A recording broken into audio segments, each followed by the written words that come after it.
Find those partners in the supply chain with whom you share values. And this allows, I think, to work at speed, and also that you're sharing this sense of urgency.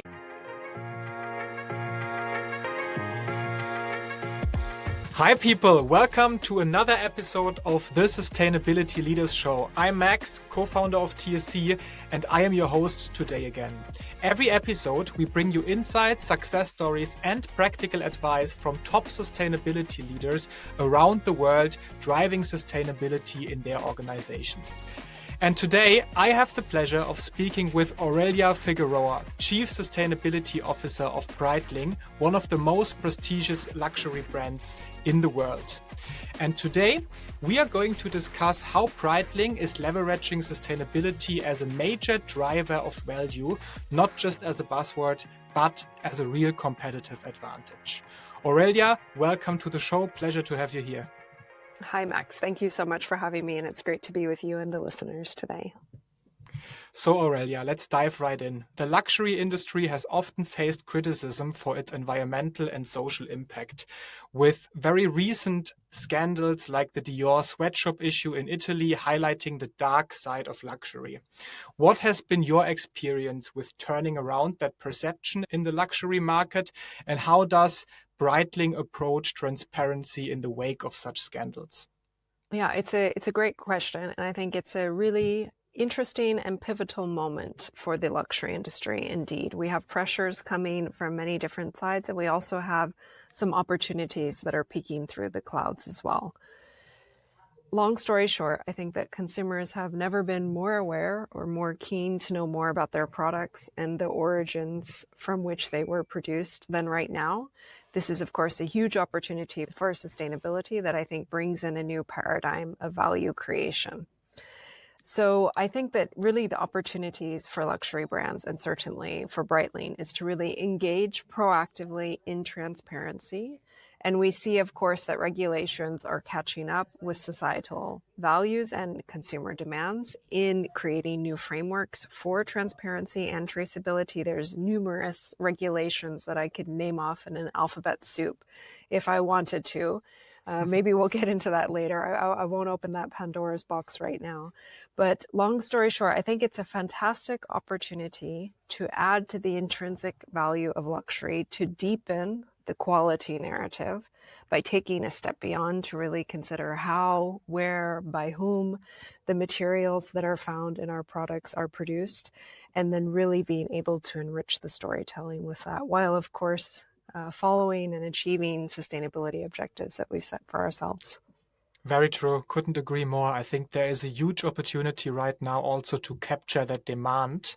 So if we want to get a bit more concrete, what are specific actions you've taken to drive transparency and accountability, particularly then also around the supply chain and labor practices? Yeah, so if we start from the beginning, we began to formalize our approach to sustainability at Breitling in 2020. And in fact, I joined the company today exactly 5 years ago. And one of the first things that I set out to do was to conduct a double materiality assessment. I'm guessing that all of the viewers are going to know what that is. In case not, just to break it down quickly, to really understand what are the impacts on the business and what can be the impact on society of any given range of topics that are pertinent to your own activities as a company. And we identified at the time 10 material topics. So you can find those in our historical sustainability mission reports that are all available at breitling.com. We maintained those between 2021 and 2023, which is then when we switch thereafter to the European Sustainability Reporting Standards. So you'll see our latest material topics there. But to take a step back to that first round, so we identified 10 material topics, of which the top 3 were social impacts along the value chain, environmental impacts along the value chain, and product integrity. And so we then took those as a lens to really review the full scope of our activities and ask ourselves, what can we do better here? And that was really the baseline and the framework with which we then began a range of initiatives. So our industry-leading transition to traceable gold from specified artisanal and small-scale sources to lab-grown diamonds from responsible suppliers, and to really make all of this information available to the public. And from there, and from many other initiatives, in fact, cascaded a range of objectives that we have with regards to community impact and with regards to nature protection. And so, yeah, I'm sure we'll find the chance to get into that later in the discussion too. Definitely. I think there's so much potential in your value chain to really make an impact there. Are there some specific challenges that you could highlight that you encountered along the way while increasing transparency?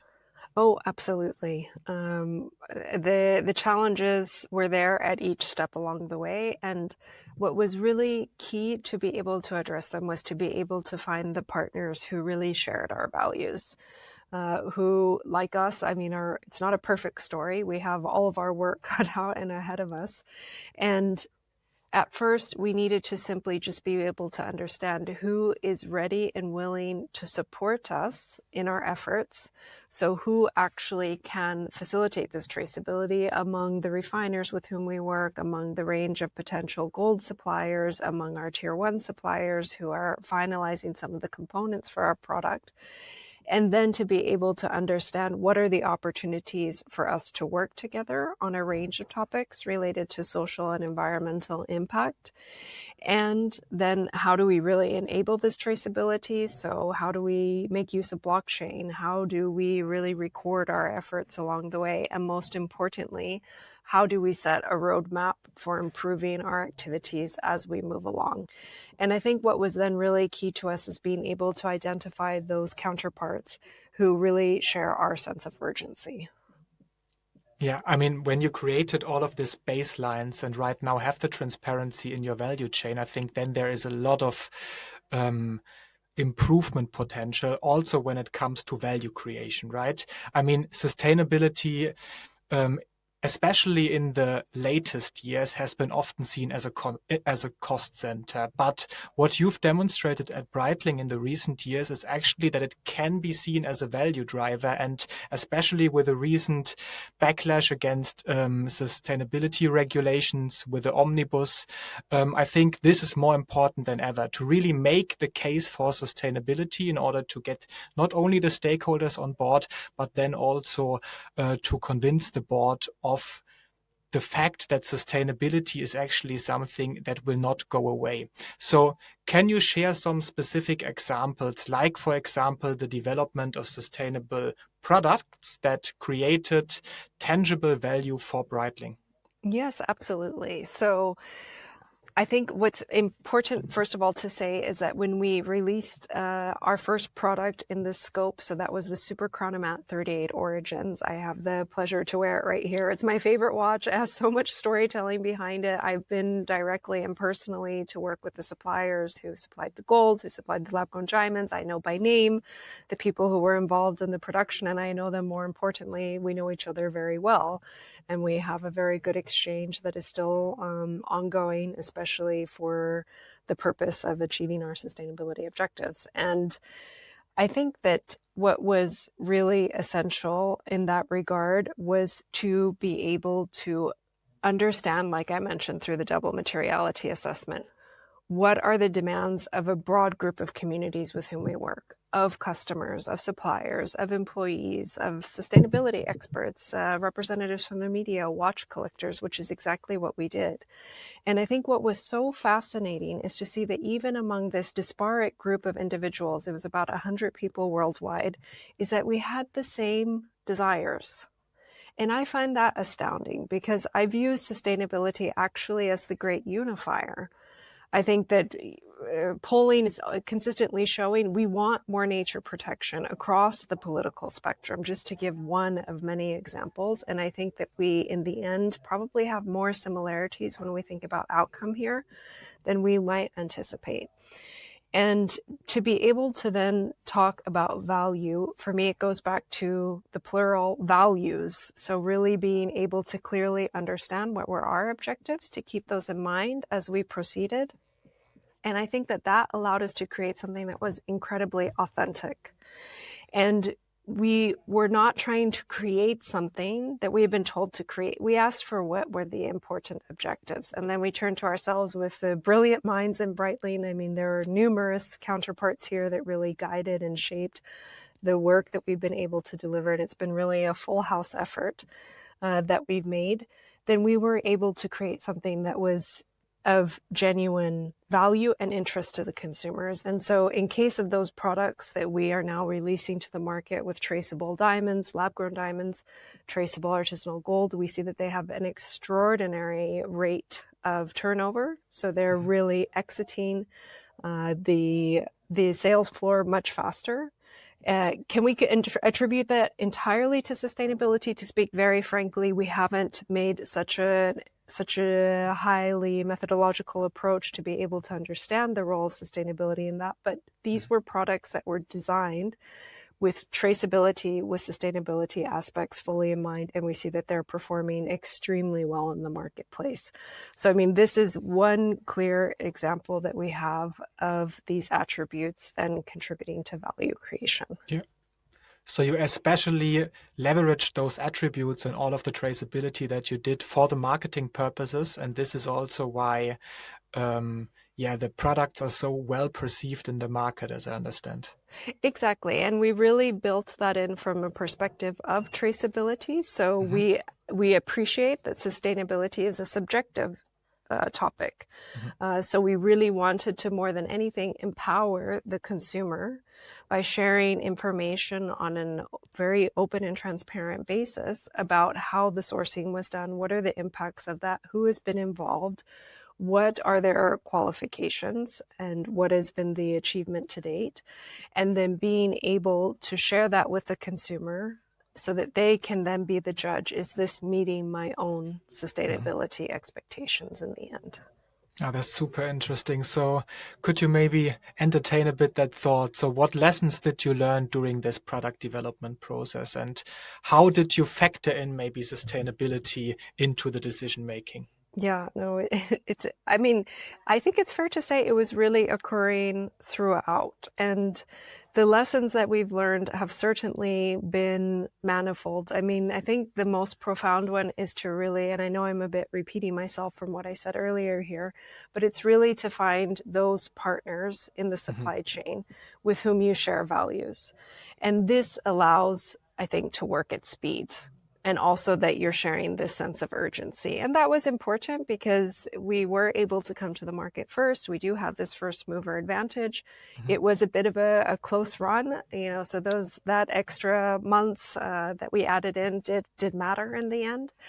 And that, I think, is really key. I like the adage of going slow to go fast, and really taking the time at the beginning to come onto the same page together, go in person, whether that may be to South America or to India, to really meet your counterparts and to understand how it is that we wish to work together.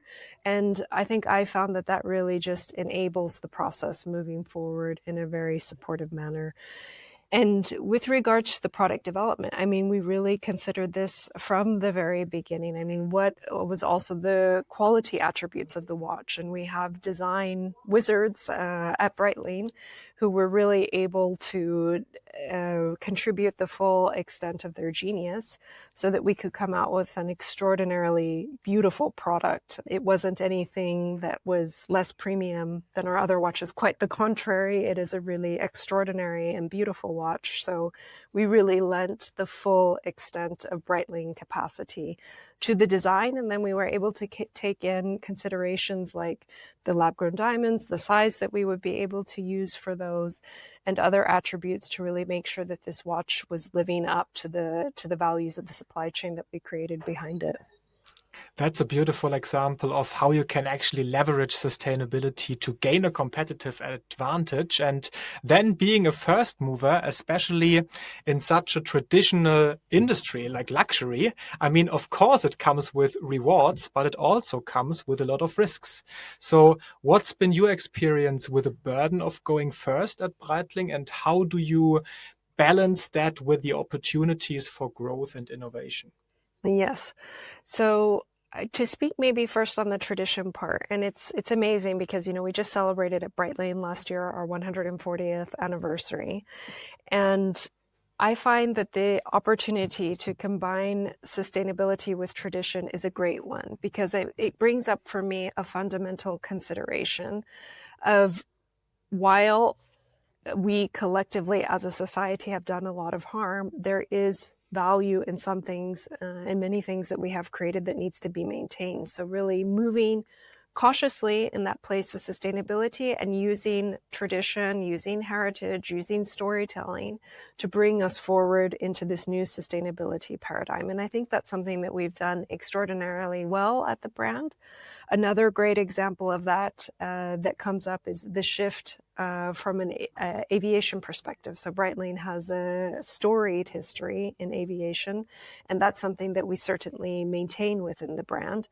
What that looks like today is, for example, becoming the first buyer of sustainable aviation fuel from Swiss International Airlines. So really maintaining that pioneering perspective, keeping that tradition, keeping that extraordinary storytelling, and then raising ourselves up to the question of how do we then move with this and act with this intentionally to create and be a part of a new paradigm. And to speak to the first mover burden, I think that goes back to me to the pioneering spirit. And that was really something that we highlighted across our 2024 sustainability mission report. What does it mean to be a pioneer? And I think what we strive to do is to take this brand heritage that we have in being a part of pioneering activities and apply it completely to sustainability as well.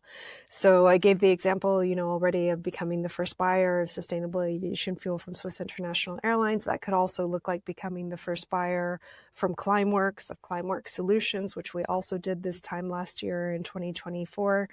And that burden ultimately, I think, is the uncertainty of going into the unknown. And it can also be, a very real financial burden, time burden. We have created new structures that did not exist, which have been very onerous to create. But in the end, we believe that it's really going to allow us to be able to deliver on the objectives that our communities worldwide expect of us, and to be able to just really live our brand values in an authentic manner. So ultimately, we're getting those advantages in that value creation.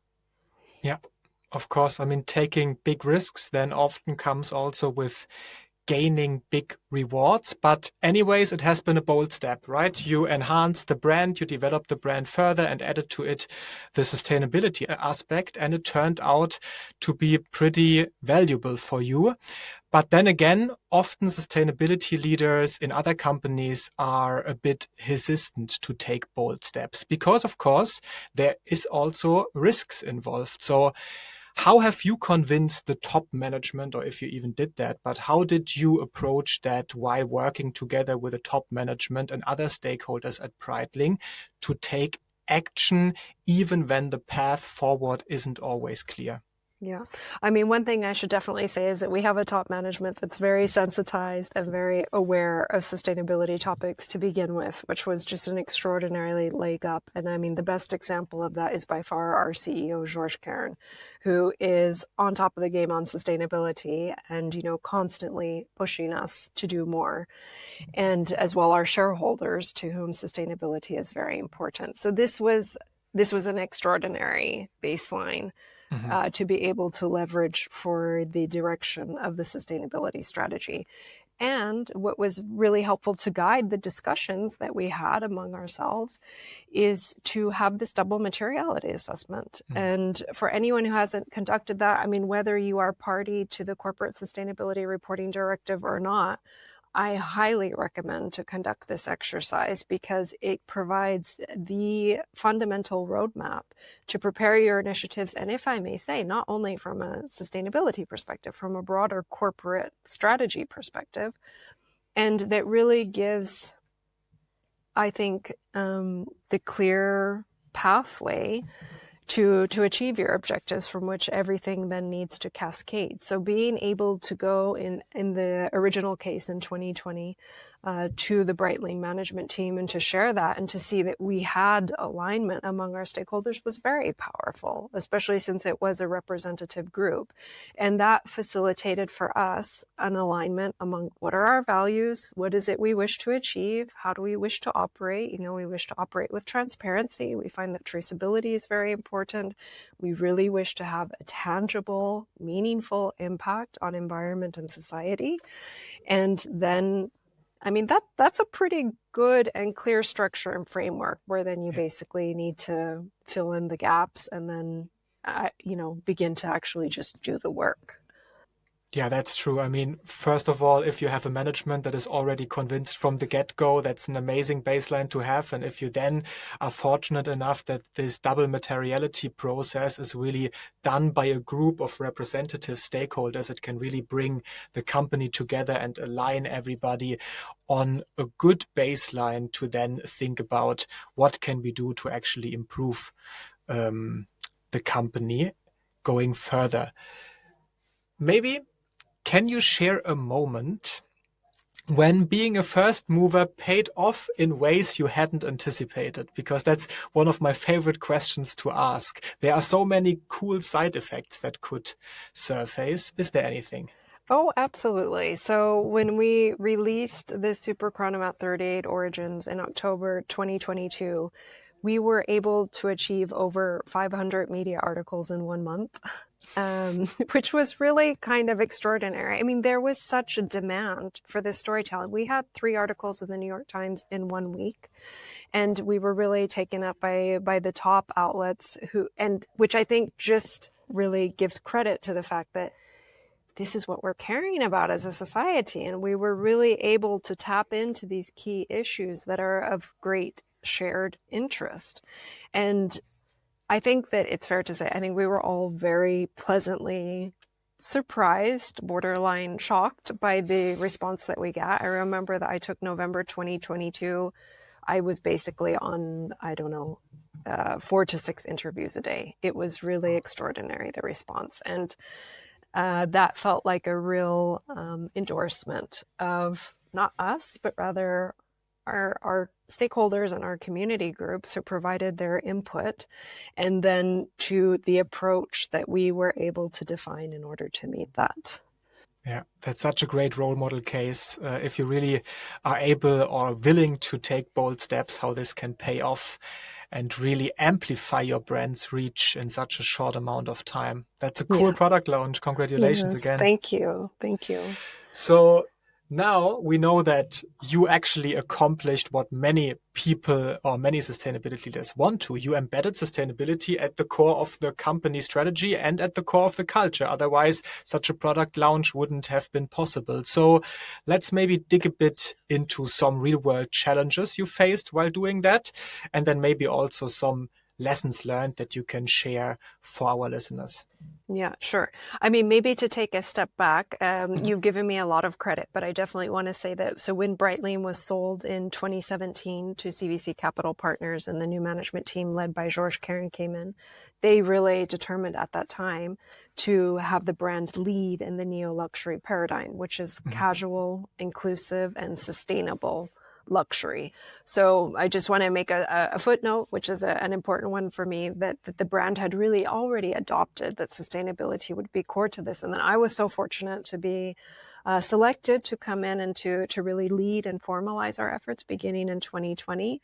Yeah. And I think that as we've been able to do so, and it probably sounds like I'm repeating myself, but in the end, I think the messages are pretty simple. Really aligning to what our values were, and then being able to have a product-oriented focus. And this was a clear guidance that we received from the very beginning, that we didn't go out with any big promises. Even though we made our strategy in 2020, we kept it quiet until the day of the product launch in 2022, because we wanted credibility, and we were concerned that to go to the market and to say within X years we're going to be offering traceability in our products, it just wasn't enough. It seemed like it would be a big promise without kind of justification at such an early stage. So we said, let's create a roadmap. Let's go to market with the first product so that we say, look, we have at least an idea of how this is going to be made. With the first products, they're in the market, they're for sale right now.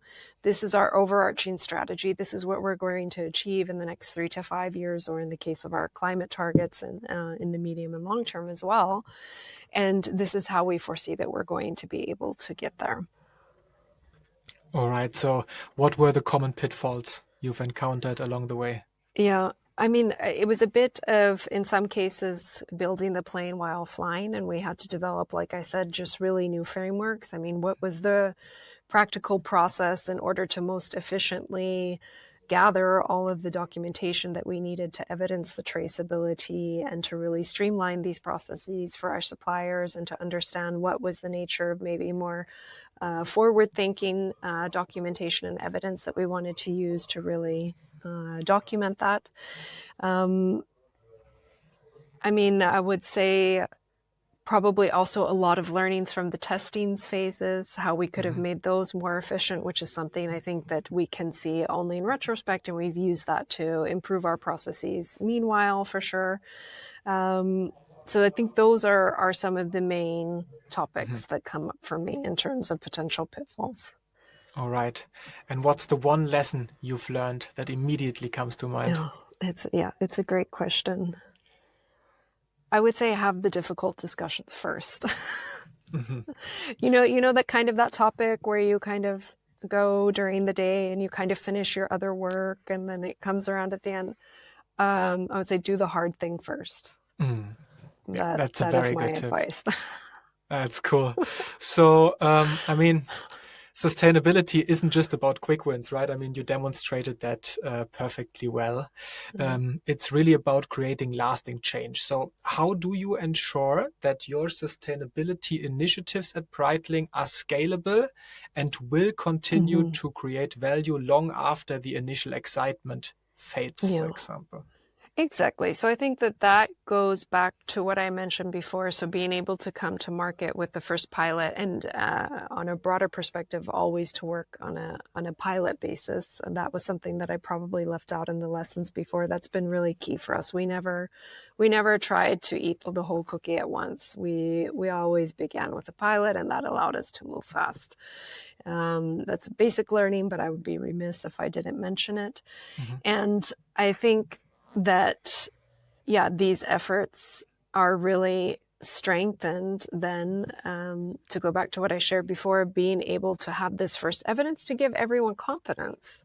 Because again, we're working in spaces of utter uncertainty. We're working in the unknown. It's uncomfortable. That's normal. And I think it helps to give everyone some perspective and some comfort to say, look, first example is here. And from there, I think that we really enable ourselves to keep a wide perspective, to operate at the top of our capacities, to really expand our approach, and to address all the efforts we need to meet, and to create a roadmap, that is ambitious and yet still realistic, and in which we feel confidence, where we can say, yes, we feel that this activity should take roughly this amount of time, and to be able to go forward on that. I mean, we don't have comfortable targets. We have targets that are, keeping us up at night. And I think it also needs to be like that to some extent. This is an incredibly urgent topic that we're working on, and we need perspective. Absolutely. Yeah, that's true. I mean, also as a learning to surface for me while listening to your answers, it's you create this double materiality assessment in the top management and you have everybody on board, but to really excite all of the stakeholders in the company, it's such a fabulous way that you create one of the core products, but in a sustainable manner. And with that, you bring all of the company, everybody actually together to work with you and to understand what the top management is thinking about sustainability when it comes to the core product. Exactly. Yeah. And I think that that's incredibly powerful to just have that example available and in front of you. Yeah, that's good. And then also there's the question always, how do you balance short-term gains with long-term goals? Is there something that you could... say Well, to that? yeah, I mean, I think that goes back to our approach as well, too, right? Being able to go to the market with something that is able to generate a value return for the company.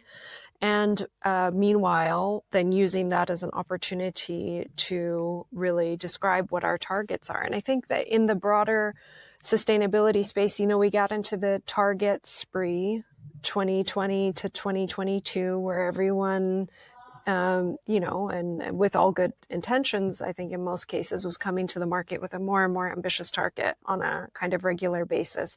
And it brought us, I think, into a bit of a heady space. Don't get me wrong, targets are super important. We have them too. It's just that I think we also need, and that's exactly your question, we also need to understand in the here and now, what does this practically look like to give us perspective? And maybe in some cases to realize, oh my gosh, this target is super ambitious. This is super hard. I need more resources. We need more resources in order to be able to deliver on that. And I think that that's really a risk mitigation measure for these ambitious targets that we set in sustainability, in fact. Yeah, I think it's even more than that. It's sustainability, as I said, is often seen as a cost center. And if you tackle it from the risk aspect, of course, that's nice. But if your company is not doing well economically, then even the risks, could be ignored, at least in the short term. But when you make sustainability to a value driver, like you build a new product and you promise that if you get the resources, you really bring revenue for the company, I think then you made a clear case for sustainability, and the short-term gains are very clear. So that's a good example. And as we look ahead, how do you see the future of sustainability in the luxury industry? Because you made that amazing example. Right now, maybe the others need to follow your footsteps. And maybe then adding to that, are we moving in the right direction? And what's next for Breitling in terms of sustainability? Yeah. Yeah. So I think what is next for luxury and sustainability is, first of all, I really believe this is the next competition horizon. And I think that consumer awareness is in the process of rapidly increasing. I think today we're more likely to ask more questions when we buy a banana. You enter the store, want to grab a snack. Okay, is it fair trade? Is it organic? Which country is it from? And, maybe you're taking 15, 30 seconds to make up this decision for a product that's costing 50 cents, one euro. And maybe you enter then a luxury space to buy something which is costing 5 to 10,000 euro. And I think we may have some very powerful images in our mind of, this was made in an artisan in a rural village in France or Italy who was paid very well. And this is coming from a historical tradition. And unfortunately, that's not the case all the time, as we're now aware. And as we become more aware, I think we will just really continue to ask these questions and be ready to also ask them during the purchasing process, and to expect that this is adding to the quality and to also, if I may, even price justification for the prices of luxury products, and really coming into the full scope of the consumer consideration along the way. So for me, it is the next space for competitiveness. And that would be, for me, certainly in the original selling of a product, but also in resale. And the certified pre-owned program, I'm delighted that we at Breitling have this and that it's well developed thanks to the great work of our colleagues. This topic still remains relevant. Maybe you'll find a gorgeous secondhand ring available online, but okay, where did that gold come from? And, and I would maybe have a question to the viewers today. If you're wearing a treasured piece of jewelry, do you know where the gold and the precious materials in this have come from? Do you know the story? And do you know the whole scope of where they could have potentially come from? And, kind of what is that impact on us as a consumer, as our interaction with this product, with this brand, with this story, with this narrative that we have defined around it? So for me, to answer your question, it is the next competition horizon. In terms of kind of how maybe we collectively in the retail industry, if I may, are performing, I would say and now I speak as a consumer myself, that the speed is not moving for me fast enough. So I have, as a person, dramatically changed my own shopping decisions because I may not be able to find anything in a certain category that's meeting my expectations. So I may withhold purchasing. I certainly am directing as much purchasing as I can to secondhand and pre-loved products.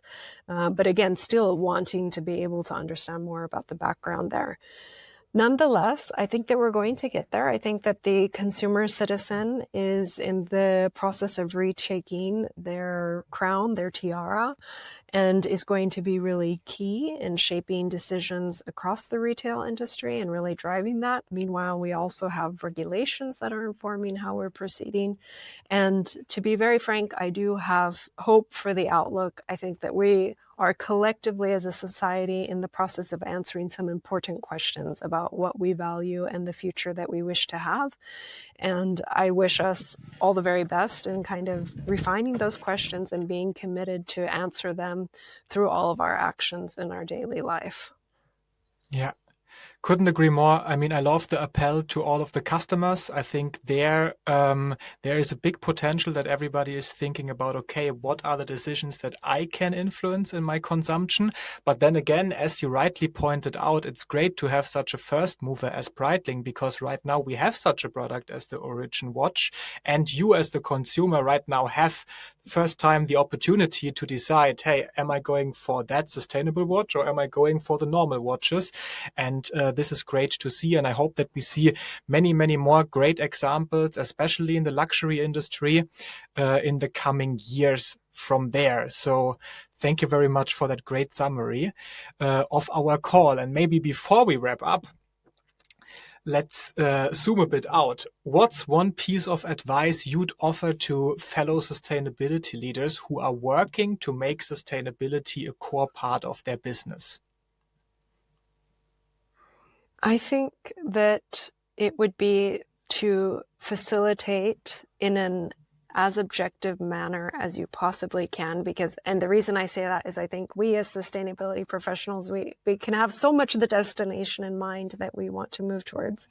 And I heard something brilliant when I was at the Villar Summit, which is first we need to fall in love with the problem. And we need to give space for everyone to voice themselves and to be heard in this process and to bring each other on board in an inclusive manner. We need to embody inclusive values in the way that we work and to listen and to collectively develop our objectives together. So I think that would be probably the recommendation that I have, is to fall in love with the problem, to create an inclusive space, to allow all voices to come to the table, and then together to really design a strategy that is genuine and authentic. I am of the opinion that the value creation follows from that. However, I think it's worth testing, especially with certain stakeholder groups and community groups, what are the expectations there, and being able to use those, of course, as well to orient along the way. Couldn't have wished for better last words. Thank you so much for joining me today. It was a true pleasure to have you on the show and learn from all of the great work that you are doing at Breitling. And to everyone who's listening, thank you for tuning in today, and see you next time at the Sustainability Leaders Show. Great. Thank you, Max. Thank you, everyone. Bye-bye.